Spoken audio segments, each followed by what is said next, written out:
Carlo Kemp, it is so great to see you. Just to give everyone a quick background, I knew you from 6th grade. You were number one rated recruit in Colorado, ended up going to Michigan, NFL, and the thing that always set you apart was you were so good at the mental side of things. You busted your tail physically. Everyone does to get the level that you do, right? You were such a fast learner that you were able to keep up with this. When you were qualifying for Michigan, I know you got recruited by some of the best academic and athletic schools. How did you structure your high school career so you could qualify? We lived our entire life by faith, family, school, sports, friends. Those were the foundations for me where it was like, this is how I need to structure my life. These things all have to align to get to the NFL.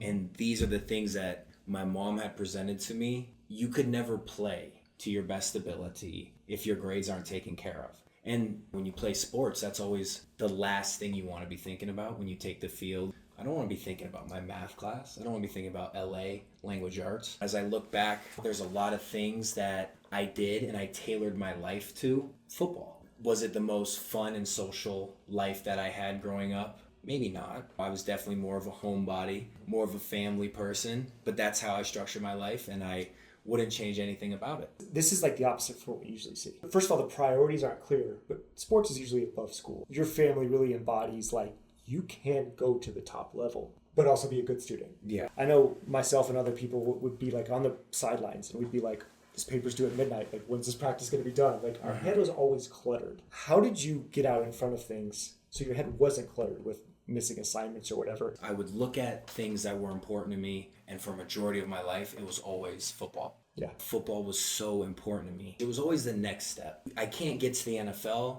if I'm not even in college yet. Yeah. But I'm not in college yet. I'm in high school. How do I even get to college? And it was taking care of all the little things and building that discipline that probably started in middle school. It was definitely tough. I mean, you're in 6th and 7th grade trying to always knock out your homework first thing you do when you come home. No one wants to do that. We want to get on the couch, watch some ESPN, watch some sports, but it was school first, come home. What assignments do we got to do? Because, okay, on Friday we play Superior. It's like, what can I do throughout the week? Come Thursday morning, come Thursday night, the only thing that I'm thinking about is what I love to do, which is now football, going out there and excelling. The more baggage you bring onto the field, you play slow, you can't process. And the biggest thing is now you're just not even enjoying it. Football was always so much fun. It was like the best part of the week. When it came Friday morning, I don't want to be thinking about, man, I'm running behind on these tests. I gotta study, or I have so much going into next week. It's just a compounding thing where over time it's a buildup and you can't catch up. And with the short lifespan that you have as an athlete, whatever level it is, in high school you get 4 years to represent Fairview, which for me, my whole family going through Fairview, that was like the best thing that I've ever enjoyed in my life. And it's so limited. You get 40 games maybe, you get 10 games a year. So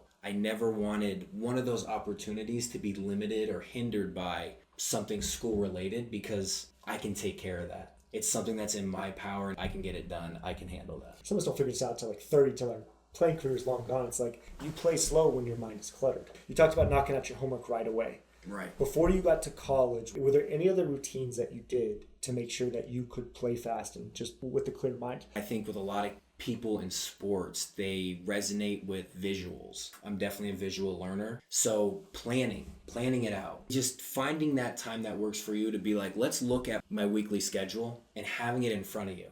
Because then whatever I had in my head is now out in front of me. I just don't want week after week things clouding up my brain. One of the best things you can actually do for anxiety, athlete or not, just called a brain dump. It's getting everything out of your head and like onto a whiteboard. That's what you're doing. Mm-hmm. You're also talking about time blocking, where you can visually see, okay, here are my gaps of free time. It also decreases procrastination, we're finding. Because you're like, I only have this noon to 1 p.m. block to do my homework. Better do it and not save until after practice. So, right. So you left Boulder, Colorado, and you went out to Michigan, the pinnacle of college football. It's a very good school. You're playing football. What was it like to learn? I graduated Fairview early, so I did a semester early. So I actually went to Michigan the winter semester in January instead of coming in August for fall camp. The reason I did that is because I really wanted to get a jump start, not only on the football side, because if you come in early, you get to do the winter conditioning, you get to do the spring ball. I wanted that because I wanted to get ahead. What I realized within my first class, they're like giving you a textbook this big and they're like, I need, pages 75 through 150 read for tomorrow's class. You're like, okay, what happened to the Fairview High School lifestyle? I had to fall back on all the foundations, all the disciplines that I had established early on. What was it like learning all of the plays and everything that you needed to do? I had great high school coaches, and obviously Coach Mack is like one of my favorite people ever. But you just take that next step now. Everything's more detailed, more plays. You got to be more precise. Everything just matters just a little bit more. It was a challenge going forward. It was like almost unlearning football because that's how new it was. Yeah. What do you mean I got to talk about my steps? Why do my steps matter? Why do I got to talk about arm placement? It was like I was almost introduced to football all over again. So it was so much on the mental side. How do you separate yourself from the next guy? Because in high school, you could rely on your God-given gifts and ability. And for me, a majority of the time, I was a lot bigger than someone else. I didn't have to hit him with a crazy move. I could either run by him or run over him. Yeah. Which in high school, that's great. You're not running nobody over when this guy's 22 and he's been in the program for 5 years. You're not doing that. Yeah. So it was like, how do I now learn to separate myself from a team full of 150 guys that are now all strong, all fast, and are all good at football? I'm fortunate to go to Michigan, but now everybody at Michigan was the best player in their high school, the best player in their state. Some guys are the best player in the nation. So how do I now take myself to the next level? And that was something that I really, really started to focus on in college. I have and had this, it was this desperation. I wanted to be great. It just meant everything to me. And I would not let anything get in the way of that, especially things that were in my control. If it meant, which it did, I wasn't going to so-and-so's party. The things that I saw from you, you didn't miss a before school study session in your advanced math class. You knew you had to maximize your time. You found a way to fit this dream. Yeah. And build academic habits and learning habits around that. If I wanted to be good, I knew I couldn't do just what was planned. And that was the same thing with me in school.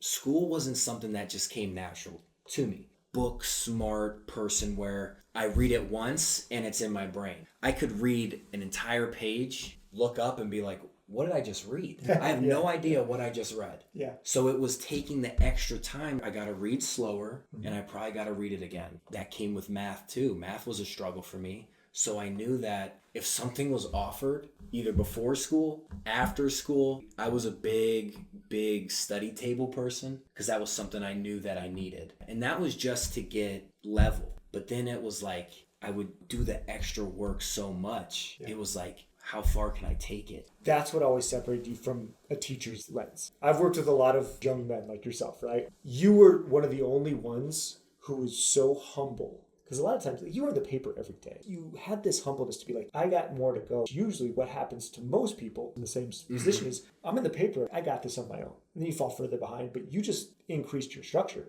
which is so rare that you were humble enough to do that. So that's something I always admired. Thank you. And I think that's probably a reason why you were able to do so well. What did a typical day look like in season playing football at Michigan? In season in Michigan, classes were always in the morning because once it became 1 o'clock, that was all reserved now for football. Yep. So we would all take our classes early. There might be an early morning lift, maybe 6. So you go Monday, Wednesday, Friday. It kind of switched up. Later in the year, it gets a little less. Earlier in the year, it might be Monday, Tuesday, Thursday, Friday, just to kind of build that strength up for the year. But normally some sort of lift in the morning, maybe 6 to 8. And then maybe from 8 to 12, that's when you schedule your classes. Maybe 2 classes in a day, just depending on how long they were. Maybe 3 some days. I might have 3 classes because I know I don't have the lift. And then 1 o'clock hit, it was always down to the Schembeckler to get ready for football. So then